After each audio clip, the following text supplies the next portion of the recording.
Are we filming? Yes, we are. So welcome to another podcast. I'm always experimenting, aren't I? I'm always experimenting with my videos and the production and editing and topics, and it's just a growing thing. And this podcast is no different, because what I'm going to do is I was talking earlier in a previous video about using a different filofax for my podcast notes, and here we are. I believe this is a Gloucester, probably dates from the 1960s or 70s, I'm not quite sure. But here we are. So basically I'm using A6 format paper in this particular case, rather than personal sized paper, because it just works and it's cheap. Four sheets out of a piece of A4 rather than 3. So we'll talk about some more admin at the end, perhaps, but I want to get straight on to perhaps a dozen topics. It depends on the time, but this podcast is going to be generally all about responding to your comments, for which I'm very, very grateful, and I really, really enjoy reading and answering, if I can, your queries and comments. So the first one, and I thought I'd start with this one because it's obviously a nice one to receive.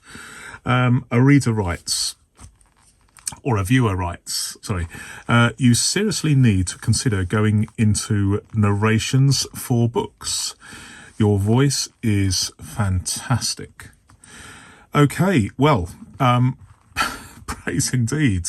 I never considered my voice as an advantage in any way, but I've had one or two people mention this. So I just want to say that I'm about to start a short stories channel. Totally has nothing to do with paper-based productivity, but it's something I'm interested in. I'm interested in many things. I have 20 channels. This one I'm happy to share with people. There's nothing there at the moment, so if you're watching this video in March 2004, the cupboard is bare, as we say in the UK. But if you're watching it later on, in 1 year's time, 2 years' time, 20 years' time, maybe I'm not going to be here. I'm probably not going to be here in 20 years' time, but my videos may be. And so there is a link at the bottom of my homepage to 2 channels now. One is the one that I make sporadically, and when I mean sporadically, very sporadically, because I haven't done one for a few months, for my grandchildren, but you're welcome to look at it. I'm happy to share it. And now there is another one. I'm not even going to explain why it's called roast beef and Yorkshire pudding. That's a popular dish in the UK, but it is what it is. It is what it is. So I'm not going to explain it. There's no quirky, mysterious reason behind it. It is what it is. So thank you for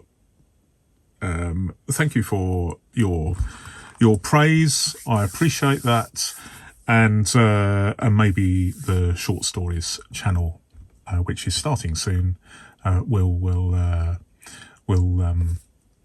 be of interest to you. Okay, next topic.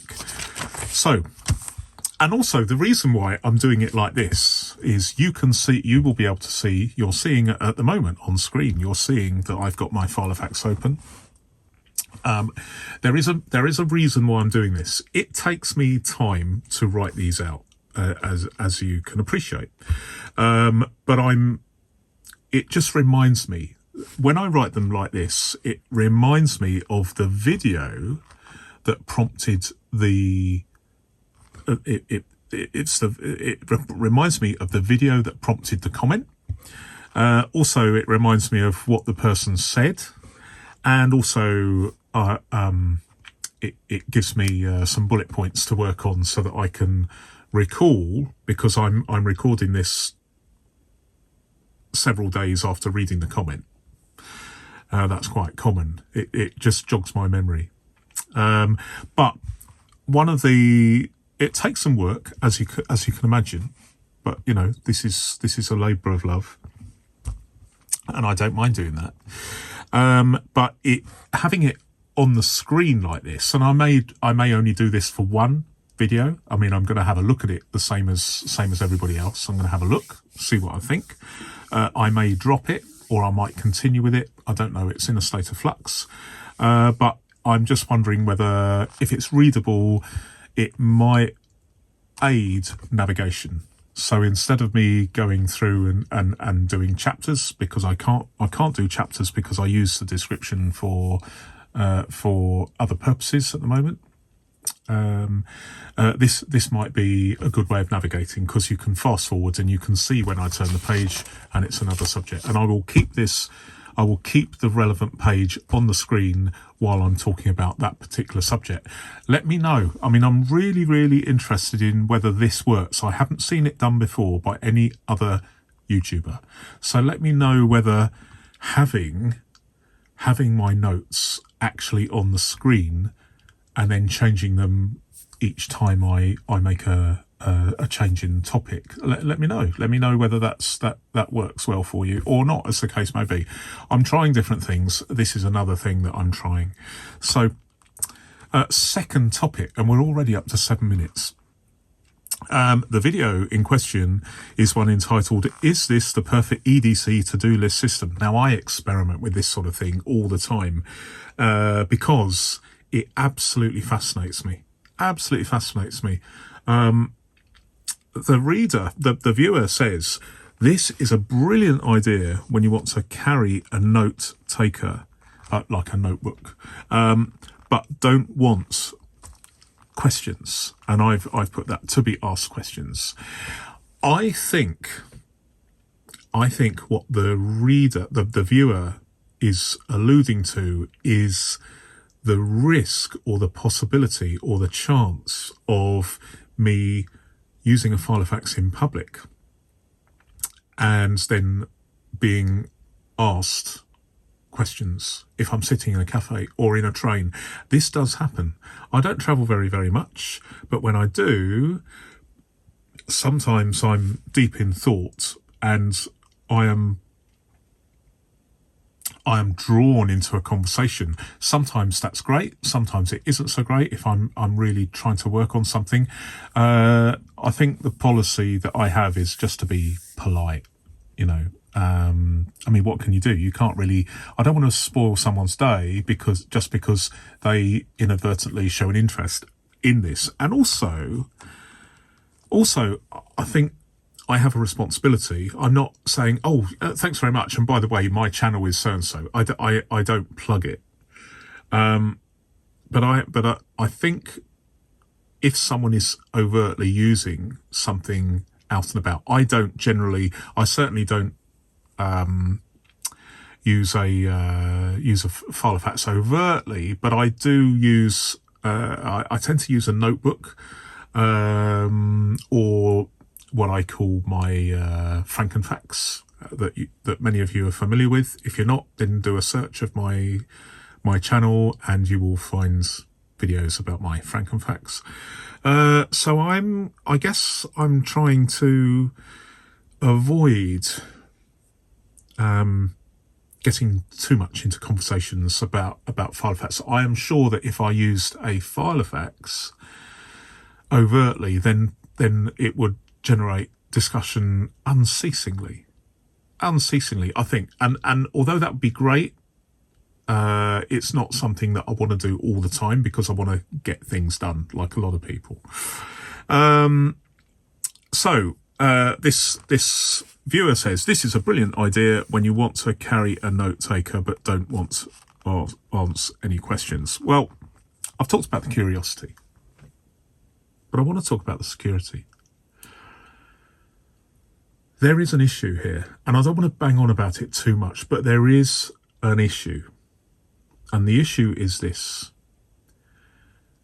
Banking apps, telephone banking of the sort. Criminals know that there is a possibility, and I can't trust this, I could take my glasses off for effect and say, no, I'm not going to do that. That's just silly. Stop it now. Criminals know that there is a possibility that when they spot someone in a train or cafe and they're writing in a notebook or a filofax, etc., there's a possibility that if they rob that person of their wallet or purse or handbag and the notebook, they will go through that with a fine-tooth comb. Either they will do it themselves, or they will sell it to they will fence it off, and someone in the criminal supply chain will be an expert at going through those notes page by page to find banking codes. It's really, really important to recognize this. Really important. And so you do not want, you must be aware of this. This is probably the most important, most important part of this podcast, because it is really, really important. You just have to be very, very careful. And so if you are about, then maybe just do have a look at this video, and the one in question is this the perfect EDC to-do list system? Have a look, see what you think, leave a comment, and I look forward to what your opinion is about this. But I am increasingly becoming self-aware of this as an issue. And it affects all of us who write notes in notebooks or filofaxes, whatever. We all have to be careful. I'll leave it there, at least this section, and I welcome comments about it. It's as simple as that. Okay. The video is this the perfect EDC to-do list system? Let me just center that. Another viewer says, this is a great system, clearly explains and puts many other more complex organisational systems to shame. Now, this is a very, very good point. And thank you. Thank you for that's praise indeed. Let me just go back very briefly to, I've been writing notes for over 50 years. Around about 12 years ago, maybe 10 years ago, I got into GTD, David Allen's productivity system, which could be used either electronically or in an analog way, writing things down. But essentially, there was and maybe still is in certain quarters, a propensity to use GTD. I tried. I really, really tried, but I just couldn't do it. I couldn't get my head round the whole EDC thing. And also, and this isn't a criticism of GTD per se, but I think GTD probably worked really well when people didn't have smartphones. in terms of contextual tasks. So, for instance, grouping telephone conversations when you had access to a telephone, or grouping tasks involving data entry into a computer when you had access to a computer. Well, these days you don't necessarily have to specifically pigeonhole those tasks for a certain time in the future, and that the overhead view of the tasks in terms of a weekly review and a monthly review of various reviews from different heights above your tasks, if you like. I personally don't subscribe to that anymore, because I'm more, now I'm retired, I'm more of a reactionary rather than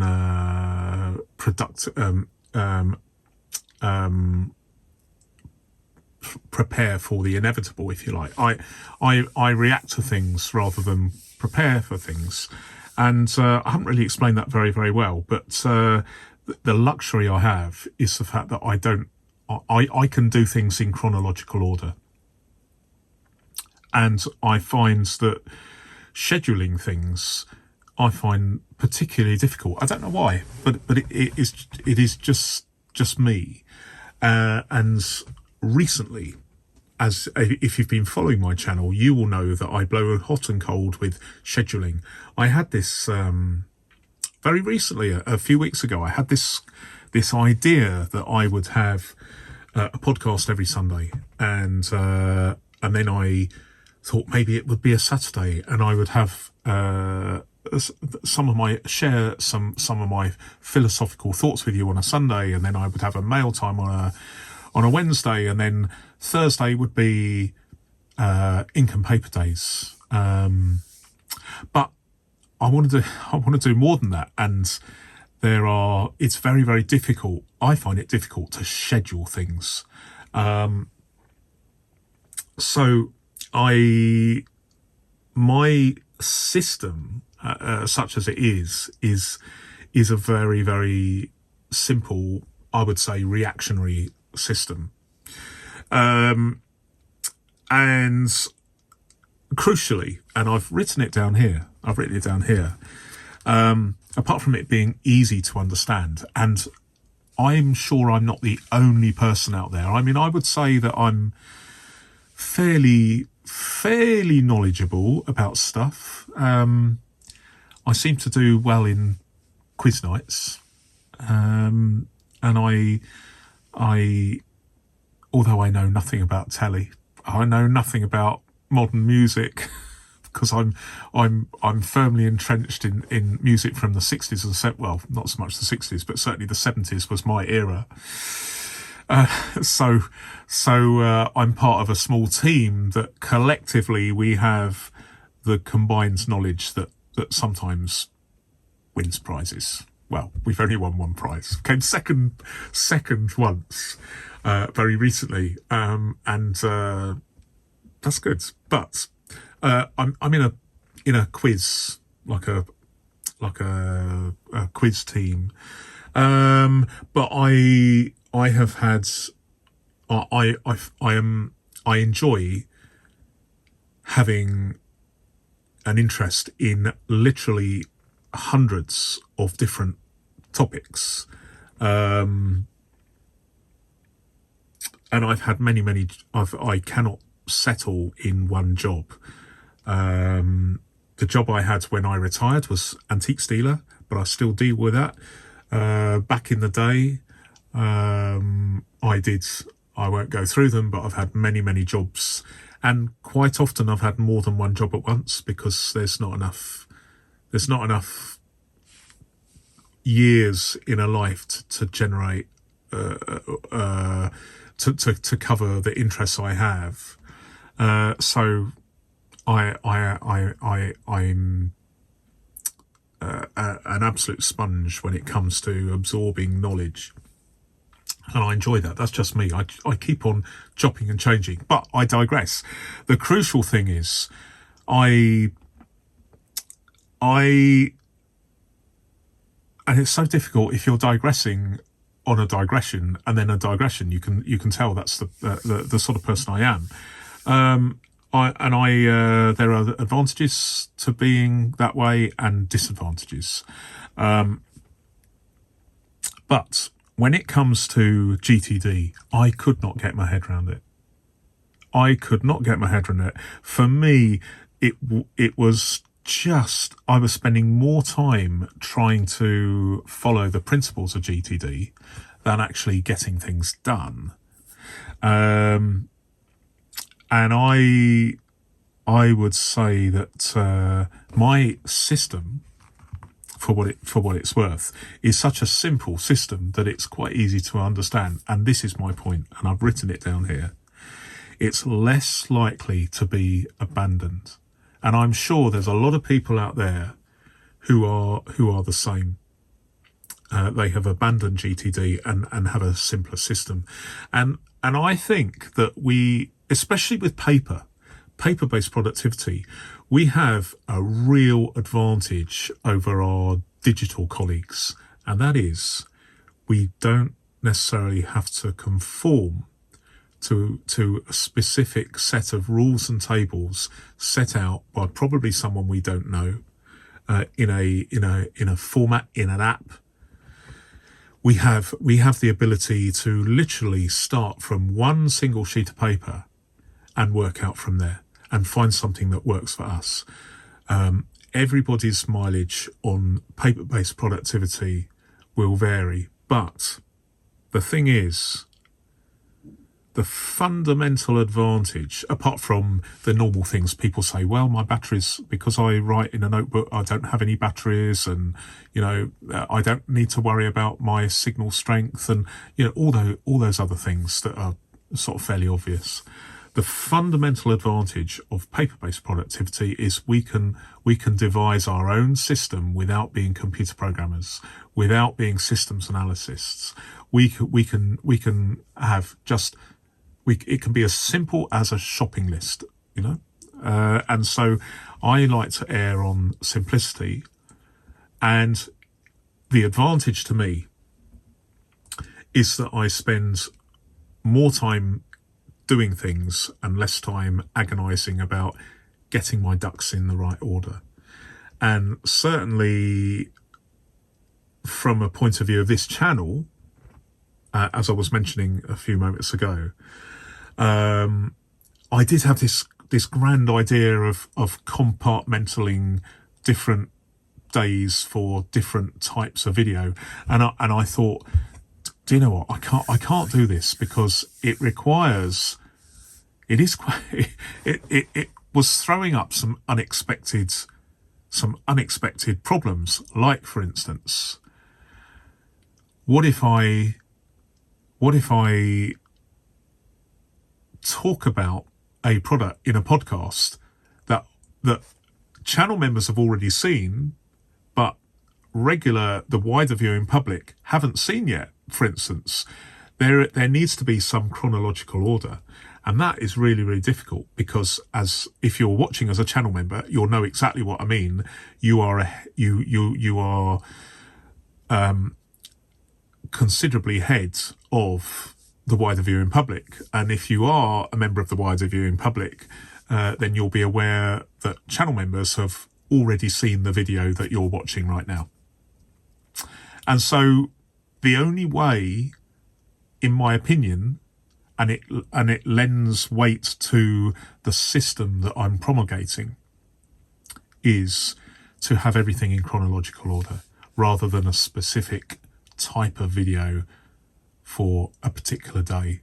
And so that is so how I organize this channel, such as that organization is entirely reflective on my simple paper-based to-do system. So I'm teaching myself what works and what doesn't. I mean, you never stop learning about this, and so as you will find out, I am probably going to end up making more videos, so I'm not going to worry about the order. There might be 2 podcasts in a week. There might be no mail times, because at the end of the day, I can't buy an unlimited number of things. I can't do an unlimited number of filofax reviews. I love reviewing filofaxes, but you'll notice recently I haven't done many because there's a limited number of filofaxes to review, so things will vary. But I think the most important thing is just to, as far as I'm concerned, and I know I'm going off the beaten track with this, responding to what this viewer says, the main thing is to get those videos done and out there and uploaded.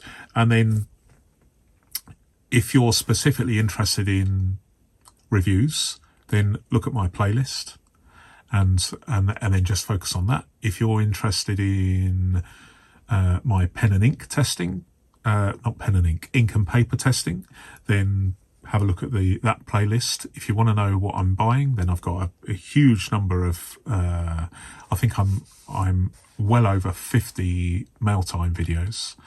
I know a lot of you love the mail times, but that is the thing. And of course, the chronological order doesn't really matter if you are watching this in 2034, even though I'm recording it in 2024. It doesn't really matter that much, because what I'm producing, I think, is what they call evergreen. They are discussions that can be continued for many, many years, rather than they are hot off the press news items, as it were. So I think it doesn't really, doesn't matter in the rounds too much. But that's a long-winded way of responding to this, what this viewer says. Right, next. You'll be pleased to say next. Okay, video. This is the one where I'm testing an ink called Diamine Pumpkin on a new notebook, NU, with a TWSBI Go fountain pen. It's one of these videos that I am doing, and forgive me if ink and paper doesn't interest you, then just scroll until the next section of this video. But the viewer says, I enjoy your videos a lot. You seem very genuine, and I enjoy the slow pace of your videos. Just one thing. I think the ink brand's name is actually Diamine, with an I, not an E. In any case, please keep up the good work. Yes, for some reason, I have been spelling Diamine with an E instead of an I. So I stand corrected. It is one of the foibles of this channel that sometimes my spelling differs from the norm. But perhaps you can all forgive me for that. Spelling is not my strongest point. The slow pace. You will notice if you saw a recent video where I have speeded up. I have tried to speed up. I've experimented with speeding up a particular mail time. I'm not going to be shaving my head and wearing a baseball cap back to front and going, yo, subscribe, I'm not going to do that, because I'm in my 60s. I probably wouldn't have done that when I was in my teens either. But partly because of my age, and partly because of my probably cognitive ability, I have a thing called the 3 dot system, where I have a to-do list, and then periodically, as a review, sometimes several times a day, I will just make sure that I only have a red dot on 3 tasks, so that I can just focus on those 3 tasks. 3 is my magic number. Other people can pick 5. Other people might have 1 or 2, but for me, the 3 dot system really, really works. So have a look for that video. But the slow pace is something that several people have said, and I don't mind these comments. And there was only one that was really, really rude, and I thought, I'm not going to allow that on the channel.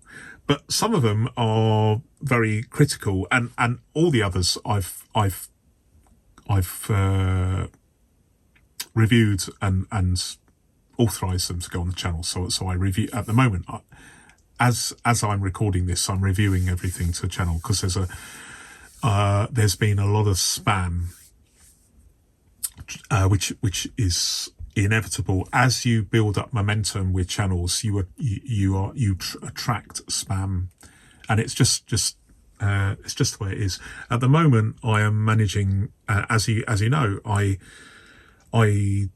do take a considerable amount of time to provide thoughtful, sometimes quite lengthy answers to people's comments. I don't just like click the heart button, and I do click the heart button on every single one, so people know that it's me that's responding, because it's the only way that someone can see that the actual channel owner, if you like, is the one that's responded. It's the only way. So that's what I do. But I quite often spend a considerable time responding to comments. Not all of them, but most of them.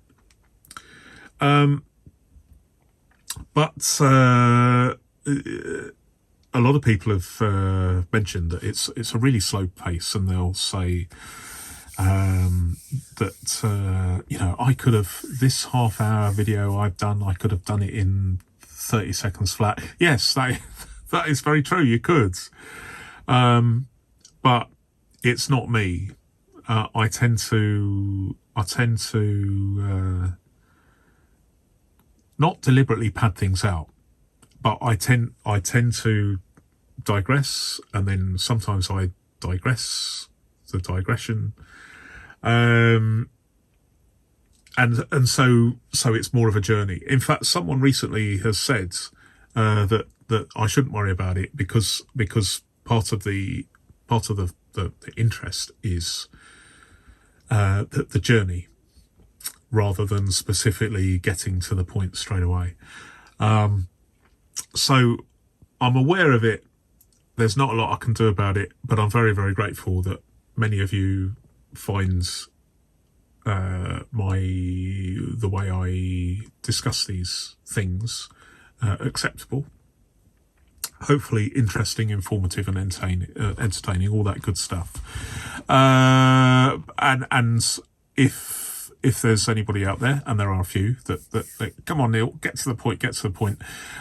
There are a couple of things you do. One is you can fast forward to the end, and quite often I'll do a summary at the end. But the other thing you can do, and I've mentioned this before, but I just want to repeat it again. You can play these videos at a faster speed, and the YouTube system will keep the pitch the same. So I won't sound like a chipmunk. I will talk faster, but at the same pitch, so it's understandable.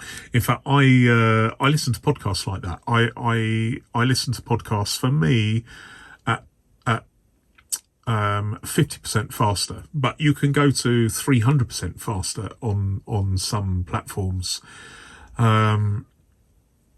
So I do that because it means I can listen to more stuff. So if you listen to this podcast at double speed, then you can listen to an hour's worth of footage in 30 minutes flat. So that is something that you should consider. And I find it very, very useful doing that. So there we go. But thanks to several viewers with regards to the diamine thing. I'm trying to get used to diamine rather than diamine from a spelling point of view. Okay. The video in question is testing again. Diamine, pumpkin, ink, a new notebook, NU, and TWSBI Go fountain pen. So same video. And the viewer says, what a great discovery of this new notebook. You are the first I see to test it with a fountain pen. Well, I don't know whether that's true, but thank you very much. I must admit, I've been aware of the new or NU brands for a while. So I believe it started UK based, started about 20 years ago. I think 2004, but I can't be absolutely sure. Correct me if I'm wrong. And one of my recent ink and paper test videos was with this new notebook. I'm not going to hold it up because this video is supposed to be audio friendly. So there are no visual cues in this, although if you are watching, then you're seeing what I can see on the screen, which is the you can more easily navigate. That's the plan. So so I'm trying to cater for those who are viewing and also those who are listening, especially those who are downloading this, because my podcast is now on YouTube Music. So I know some of you are doing that. This new notebook, as in NU, it's a bit of a revelation to me as well, and I was so impressed with the ability of this fairly thin paper to cope with fountain pen use that I've actually got in the pipeline. I have several other new notebooks which will feature in my ink and paper tests over the coming weeks and months. I'm very, very pleased with them. Very, very pleased.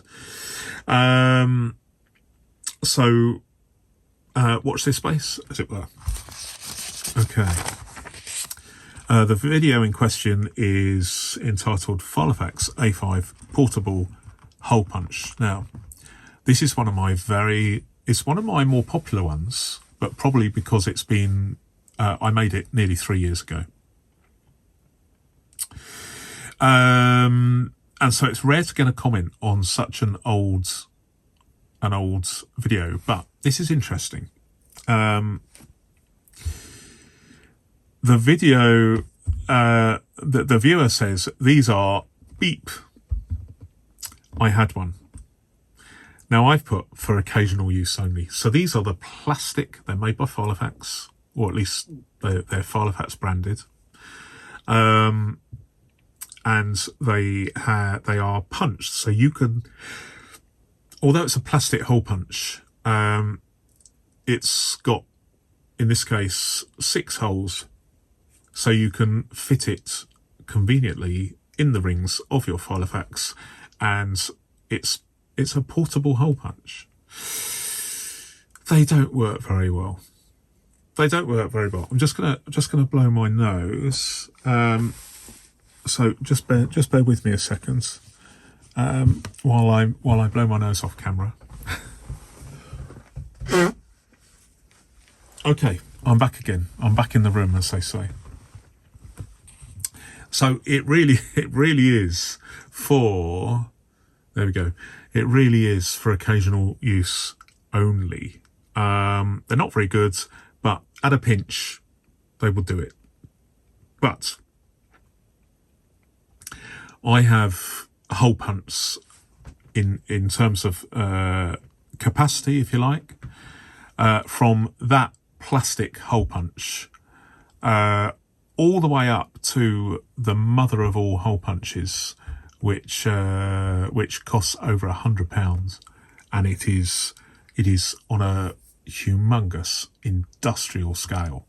And you've seen recently a review of it. So have a look at that. If you've got a plastic punch and you want to do more, then have a look at that, because it is a real fantastic, capable industrial machine. We're up to 40 minutes, so I'm sure this is going to be less than an hour. You'll be pleased to hear.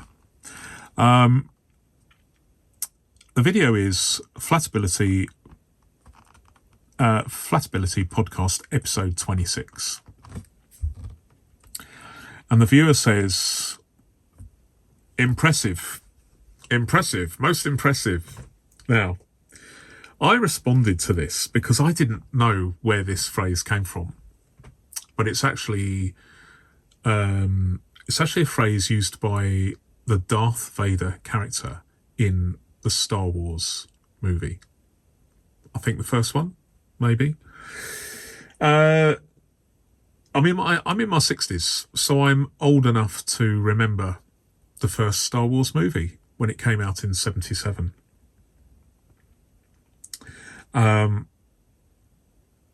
This viewer, and he's a channel member, he had to explain it to me because it went right over my head. I didn't realise. But I have a confession to make. I must be one of the very few people globally who have never seen Star Wars, any of them.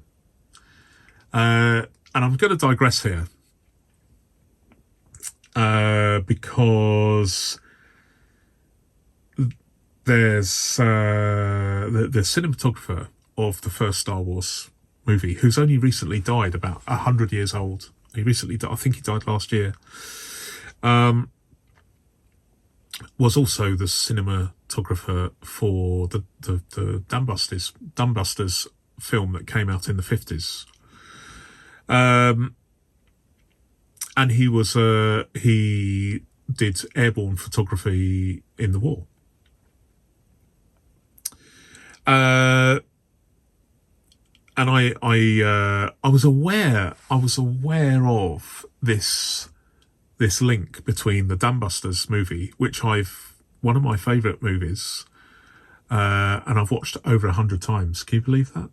And I still see it's one of the best films ever made, in my opinion. I've watched it over 100 times.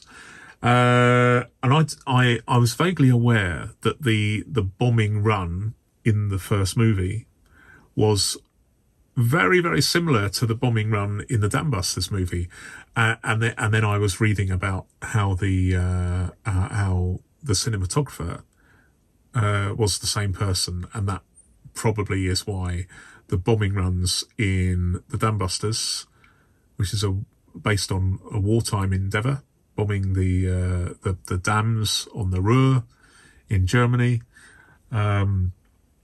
was compared to the bombing run in the Star Wars movie. But I haven't actually seen. I'm vaguely aware of the plot, etc., and the characters: Princess Leia, Darth Vader, Chewbacca, C-3PO. So all these characters that are loved by many people in their 50s and 60s now, who were teenagers way back then. But I actually haven't seen the movie, so I wasn't aware of the most impressive. But I'm very, very grateful to I take it as a compliment. So thank you very much.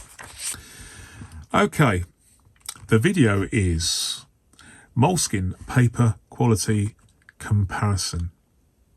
And the viewer says, this is why I only ever use filofax paper in my Kensington. Okay. This is interesting. By the way,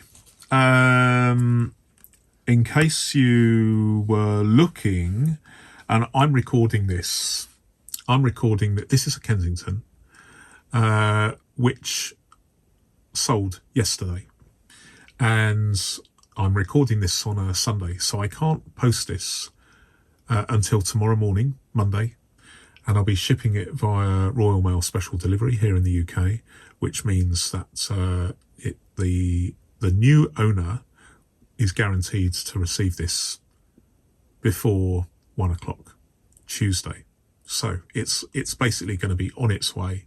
And this is a Kensington, one of the best, in my opinion, one of the best examples of the post 93. I call it post 93. So production of filofaxes moved abroad around about 93, 94. And the Kensington is one of the supreme examples of, in my opinion, one of the best, one of the classic binders. Not necessarily vintage, but I would say it's probably guest vintage. That's what I would say. But this viewer clearly has a Kensington, so they have taste. They know what's what, and also they have tried using moleskins. Obviously, I don't know how much, but this person says, this is why I only ever use filofax paper in my Kensington. Well, as we know,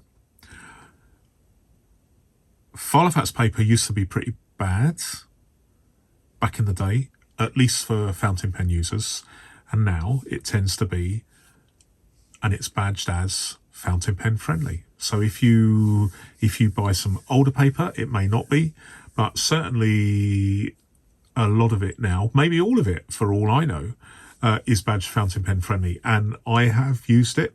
I've got at the beginning of this year, I bought a pocket-sized diary and a personal-sized diary, filofax branded, and they are indeed fabulous for fountain pens.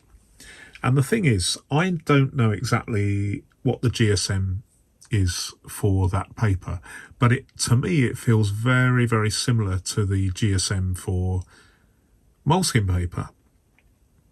And yet, as many of us are aware, moleskin paper is frequently not fountain pen friendly. Although, if you look at one of my videos where I'm comparing two ostensibly identical moleskin notebooks, the difference in paper quality is huge. So have a look at that. I did it a few days ago.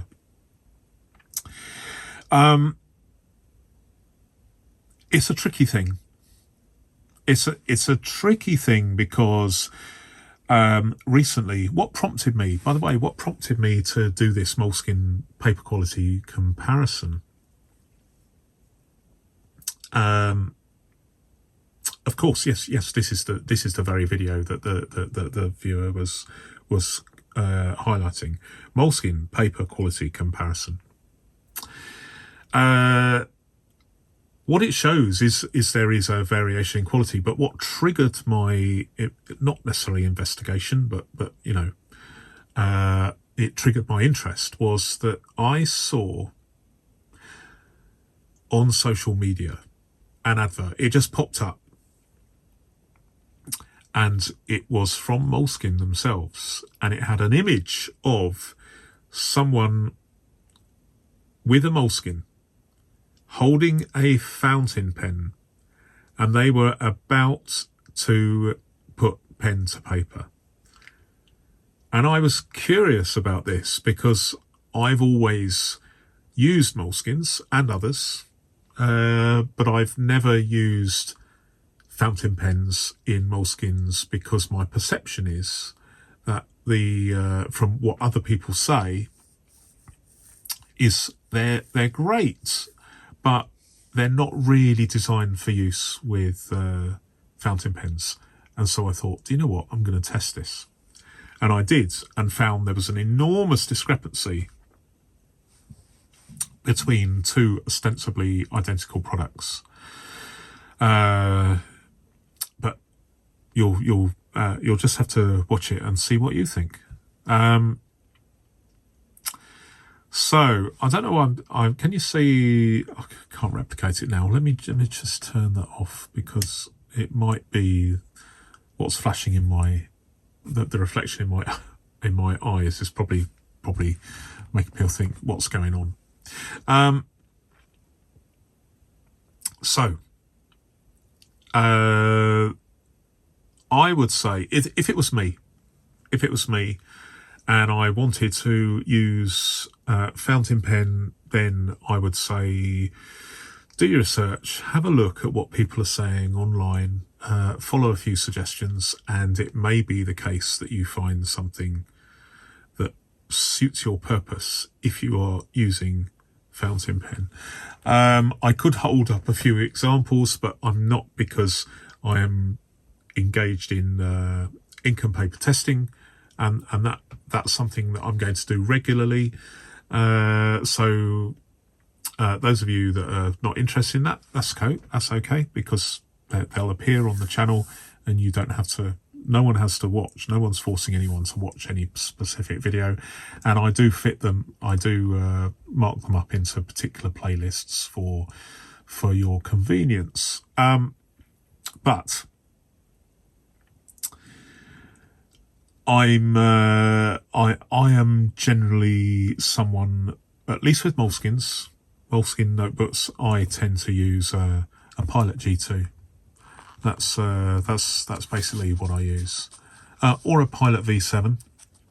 But G2, I think for me, is with a broad nib, a 1mm broad nib. It works fantastically well. There's a little bit of show through, but there's no bleed through, or nothing worth writing home about. Anyway, number 9. A channel member asks, what do you think of the Lamy 2000? Well, I've known for some time that this channel member uses a Lamy 2000. She probably has many more pens, who knows? But I know that she told me some time ago that she had a Lamy 2000. It's an expensive pen, but as I get more into fountain pens, I realise that £200 for a Lamy 2000 is cheap, and I want to talk about this very briefly on this podcast. It's this. One of my bicycles.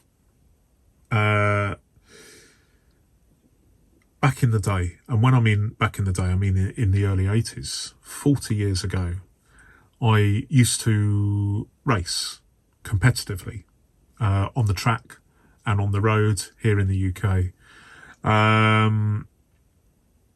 And so in that era, people didn't have carbon frames like racers do now.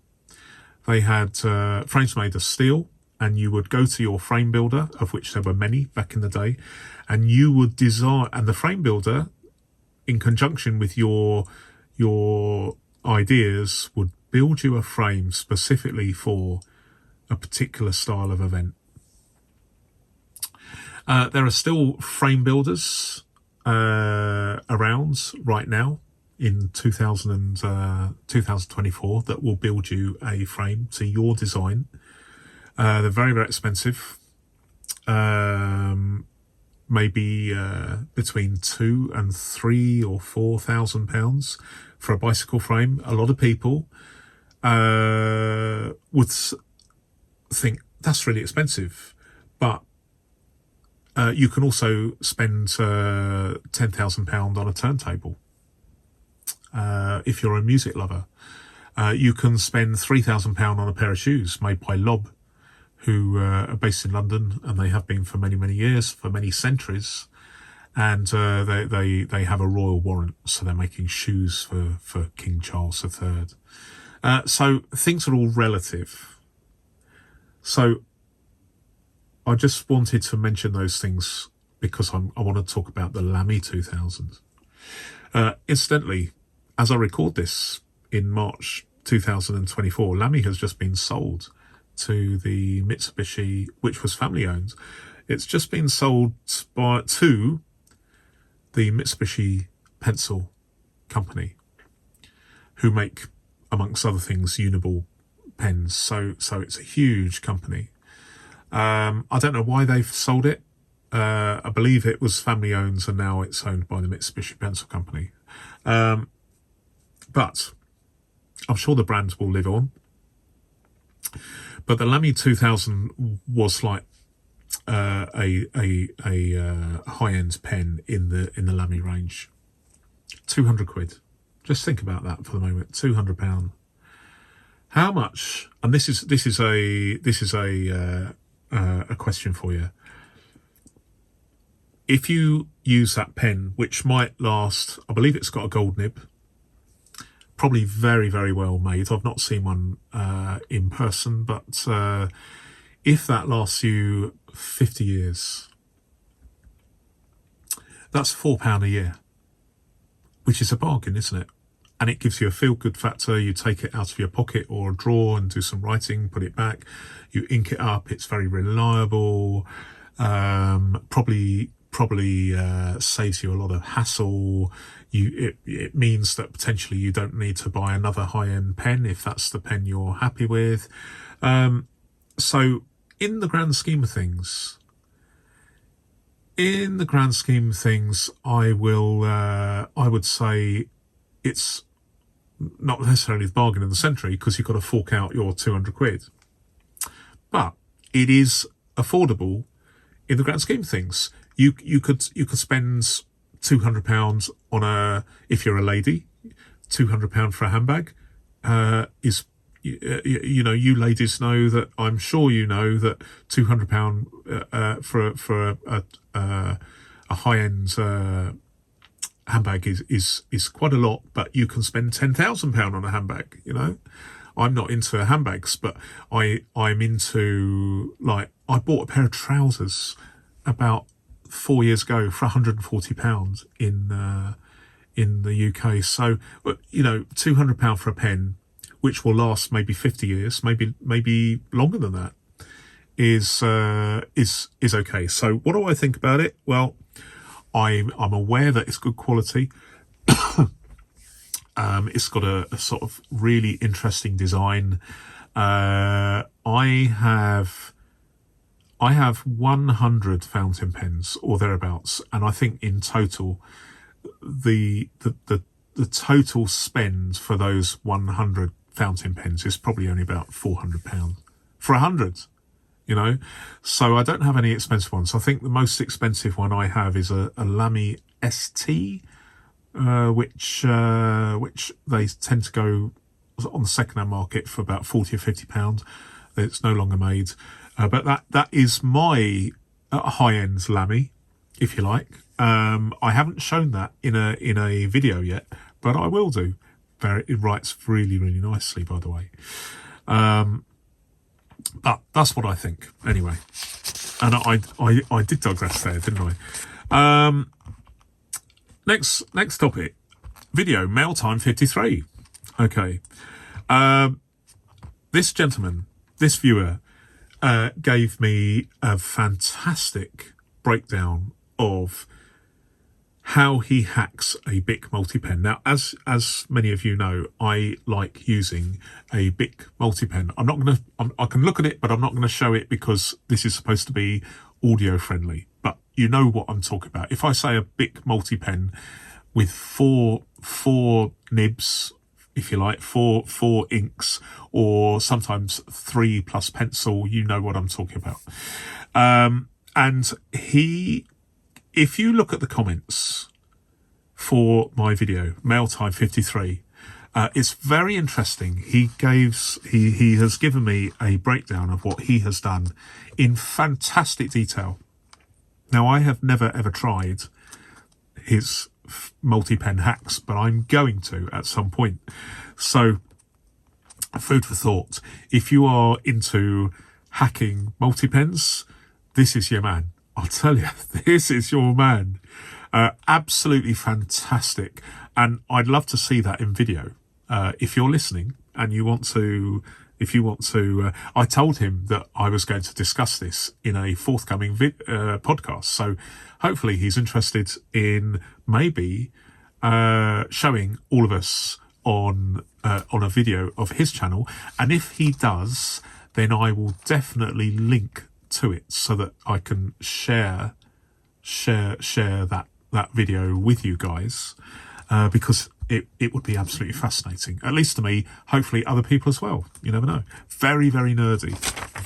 Okay, number 11. A viewer writes, you just reminded me that I have one of those little Talons sketchbooks tucked away somewhere.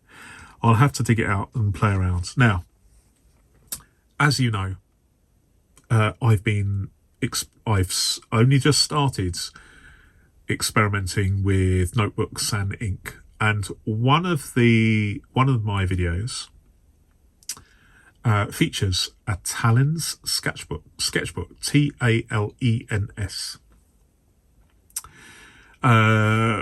They started in 1899, predominantly making artists' materials like crayons and paints.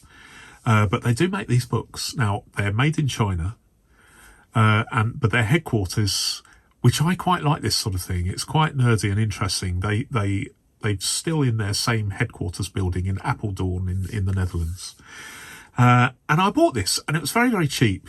In fact, I've bought two now, different ones. And it's ostensibly a sketchbook, so the GSM is very, very high.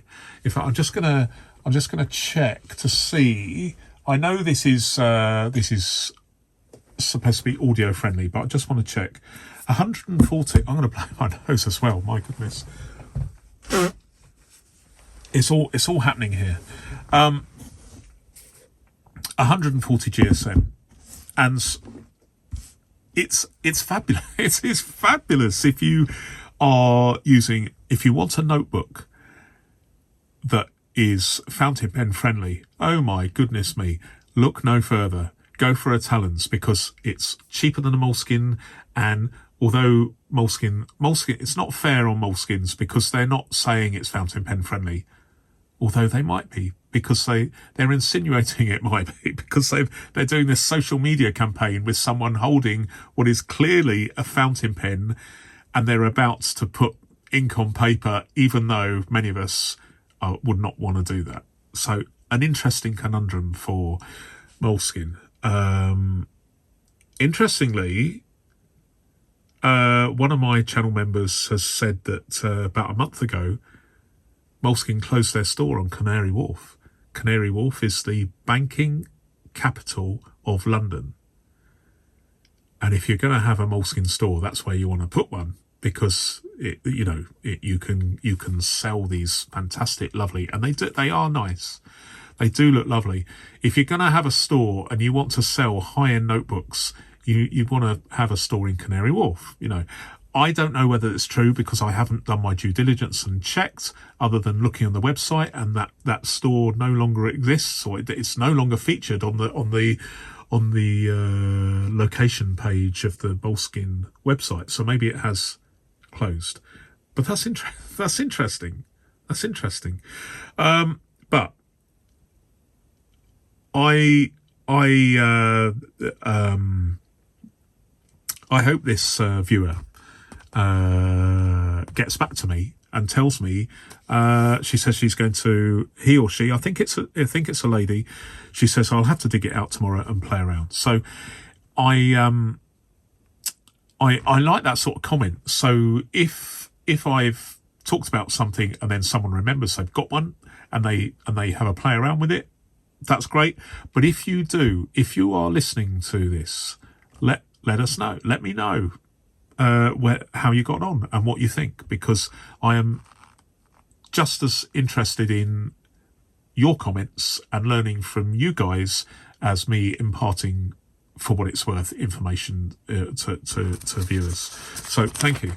Are we on the last one? Yes. So we're on the last topic, and then there's going to be some other any other business after that. So a viewer writes, of the current filofaxes being made now, which ones are the best for flatability? I did a search the other day and can't get a clear list of current ones that lie flat. I know you talk about it often, but I think it would make a great video that is to the point, which lists the best current filofaxes that can lay flat. Now, this is a can of worms, but an interesting topic. First of all, yes, the reason why this channel is called Flatability is because when I started it, my very, very first video on this channel was talking about a filofax. Now, I'm interested in all things paper-based productivity. So as you know, I'm a big fan of filofaxes, especially vintage ones, and hold that thought about vintage, but also notebooks and ink and paper and strategies pertaining to paper-based productivity itself. So it's a wide-ranging thing. That's why I have so many playlists. So if you want to look at reviews of filofaxes, I've got a playlist for that. There we go. The reason why I can't really give this viewer a definitive answer is because I'm more into my vintage filofaxes. I am trying to make amends. One of the things I've done is I actually bought recently I bought a which one was it? The Saffiano Compact Zip, direct from the Filofax website, because I didn't want to risk buying one from Amazon in case it was a fake one. So direct from Filofax UK, here in Scotland, and up in Scotland because I'm in England, Middle England. And then I reviewed it, and then I listed it for a penny. I sold it for a loss, but it doesn't matter. The crucial thing is that I bought it specifically not to use but to review, and we saw that the flatability on that was not great because of the construction. And I would say, this is my advice. I recently went into a John Lewis store and had a look at the current models that they had. They didn't have all of them, but they had a Filofax Original, they had a Filofax Norfolk, and they had a Filofax Heritage. And I discovered that the Original had fantastic flatability. The Norfolk, because it probably in part because it was so enormous, had reasonable flatability, and the Heritage didn't have great flatability, but I'm reliably informed by someone that has had experience of one, because they own one, that things tend to settle down after about 3 months in their opinion, and so you've got reasonable flatability. But the crucial thing I'm saying here is the reason why I can't really give much advice in terms of modern current filofaxes is because my interest tends to lie in vintage filofaxes, and I bang on about vintage filofaxes an awful lot. It's a bit like, I mean, I'm an antiques dealer, so I would be more likely to be banging on about this particular table here on which my Filofax rests, because this was made in about 1890, rather than going to IKEA down the road and getting a really nice super smooth table. That both this table and the IKEA table will do the job, but I don't really have any interest in a modern table, and I don't really have an interest in modern filofaxes. Although I am, as you can tell, I am trying to become at least knowledgeable about modern filofaxes in terms of construction and design, and crucially their flatability or potential flatability. So I do bang on about flatability, yes, but one thing I would say is flatability is not absolutely necessary. If it's a reference, if it's for reference, it's not absolutely necessary. And if you want to write, especially because depending on your writing style, the rings may get in the way of handwriting. Whether you're left-handed or right-handed, they can be, especially the large rings. So there's always the option. There's always the option of opening the rings, because that's the advantage of having a filofax, isn't it, compared to having a notebook, a bound notebook. Taking out 1 or 2 pages and just putting them on a flat surface and writing, and then putting them back. So maybe that is something that people should do. I'm sure people do. Manufacturing can help, because although I don't really want to get into the minutiae of manufacturing, it is the way of it that manufacturing some modern filofaxes mean that the flatability is going to be a little bit difficult because of the way it's constructed. And some of those construction methods are used because binders are cheaper to make in that way. And my bugbear is, for a very, very small amount of extra work. I mean, when you consider the factory output price of a filofax is, because it's made in areas where wages are considerably lower than they are in the West, the actual factory output price is probably low enough to be very, very surprising for many users. But we won't delve into that more than that. So a little bit more in terms of production steps wouldn't cost, a few more production steps wouldn't actually cost that much more. So it's up to you as consumers out there to choose. If there are binders out there that do seem to have good flatability, like the original. I know the original isn't original, but the flatability does seem to be good. The Norfolk seems to be okay from what I've seen. I've seen with my eyes up front. So I'm just checking that I'm still recording. Yes, I am. I think so. Someone's messaged me and it's come up on the screen, so I can't actually see whether I'm recording, but I think I am. So we'll keep going. But the other thing, the final thing I've put down here, information. I would say, I mean, one of the things I do is when someone pops up on social media and shows pictures of the binder that they've just bought, I quite often ask them what the flatability is like. And that's difficult because flatability could potentially improve, a bit like the heritage I was talking about earlier, where I personally found the flatability brand new in John Lewis was non-existent, but I am reliably informed by more than one person that flatability improves with age after a few months of use. So we should be sharing this information. If flatability is important to you, then maybe, as this person says, they're looking at the possibility of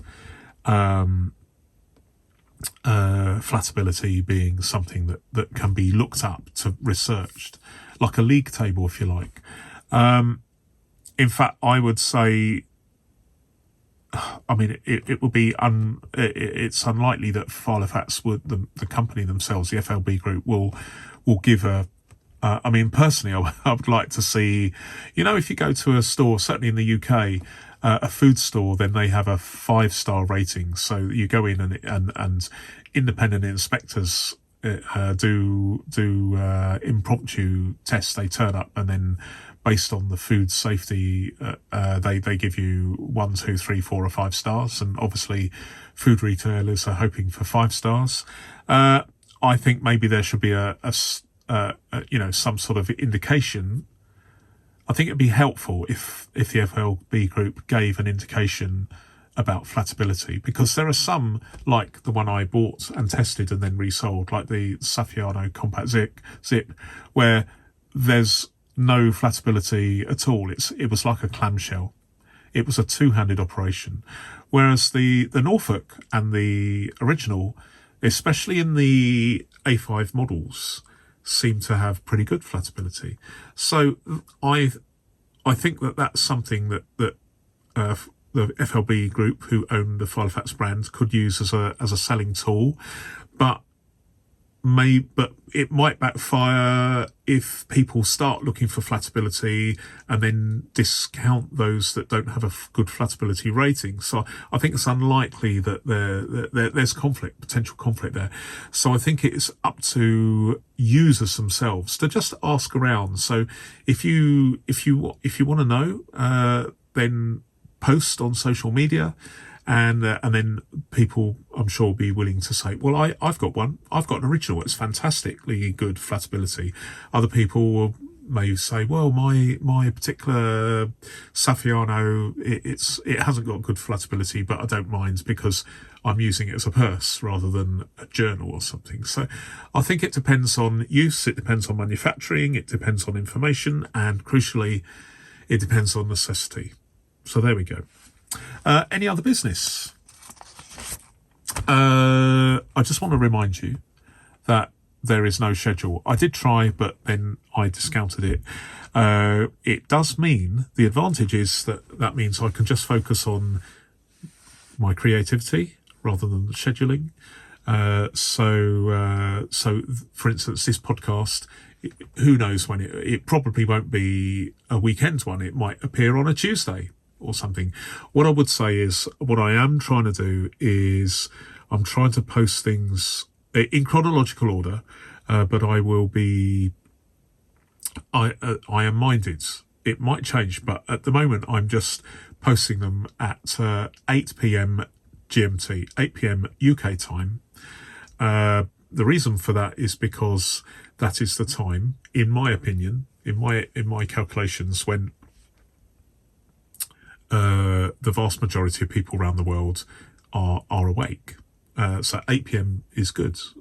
It's good for me.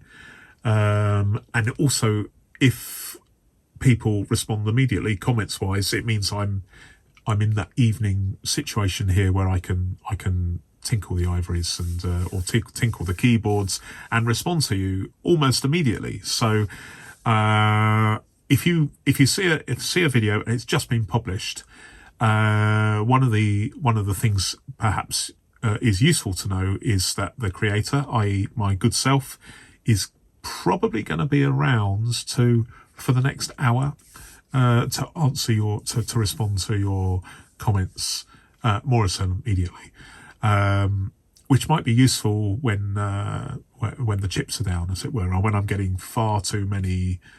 I'm managing to respond to everyone at the moment, but crucial. This is something that you need to perhaps be aware of because of the spam. Your messages need. Oh, excuse me, I've got an itchy nose. I've got reviews switched on, which means I have to review your message before it goes live, and when it goes live, I can then respond to you. And so if you respond to me at midnight UK time, I'm going to be asleep and I'm not going to be reviewing it until the following day sometime. So there may be a many hours delay. But if you respond straight away, say if you've got your bell icon switched on, or if you remember, I wonder what Neil's got to me today. It's 8 p.m. UK time, so maybe he's got another video today. If you do that and then watch the video, and if you have any questions or you want any comments, if you want to make any comments, that is a good time to comment, because hopefully I'll be around to review and comment, and so I want to try and get back to you as soon as possible. So that's that is the plan. Okay, so no schedule, but the videos that I do make, I will be at least I'm minded, and I have been posting them at 8 p.m. UK time. So thank you very much. Appreciate that. Reviewing comments before publishing. Well, we've already covered that, so I am reviewing comments before publishing. One further thing, you'll notice I've just got to blow my nose again. Sorry. You will notice there is no channel trailer at the moment, at least for a while. There is a reason. There is a reason for that. I'm aware that if you're a regular, the last thing you want is to hear that non-stop. Every time you log in, you see the same video. So I have just changed it. I've just removed it for the moment. If you want to join, if you want to sign up as a channel member, if you are doing that using a laptop, then it's very easy because there's a button saying join. But if you're watching using a mobile device, it's not easy to find that. And so that is the reason why I had a channel trailer, because there was a link there which you could press if you were using your mobile phone or your tablet.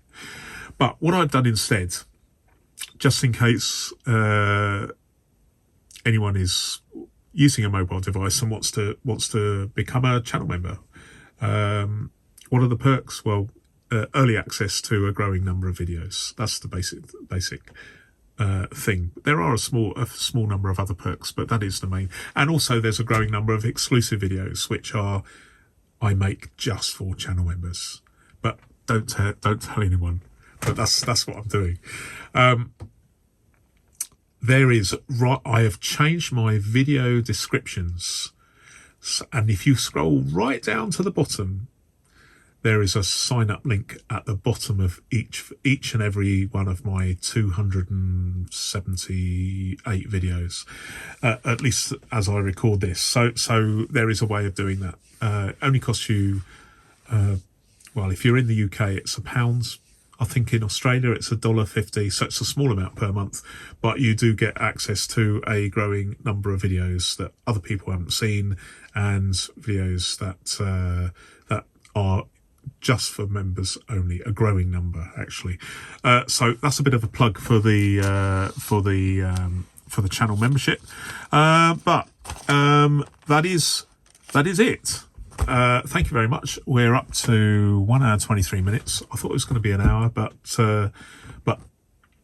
hopefully you found it informative and enjoyable. And without further ado, I'll say thanks very much for watching. Just one final thing.